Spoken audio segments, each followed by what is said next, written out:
Ka Jingkilan met lang Jong Kynhun Shipai ka bakhan riu belatip ka ka Nomadic elephant hapdeng ki Shipai Jong kari India bat Mongolia kala long hanek sngi ha ka joint training note ka bah umroy. Kani ka Jingkilan met lang kan beteng hadu ka khan riu terik matau benai. Ya kani ka program la Pynlong da ka jing tmu ban wanra ya ka jingetrei lang hapdeng kini ki artli ki Kynhun Shipai. Ugan bolt dambajav ubalong u ambassador Jong ka Mongolia sa India ula shimbenta ha kani ka jingple kum ukongsan.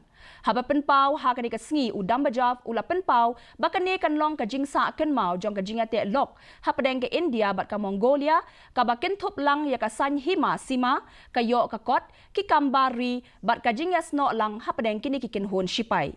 Ka Nomadic elephant kadai ka Jingkilan met ka bala Pynlong shisien shisnem bat ka Mongolia ha ka bala Pynlong markeliang ha Mongolia bat kumju hapo ri India. More opportunity for our military personnel to interact with each other, learn the best practice of each other.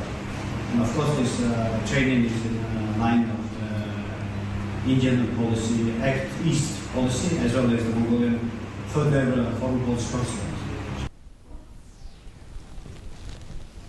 Nakadaw ko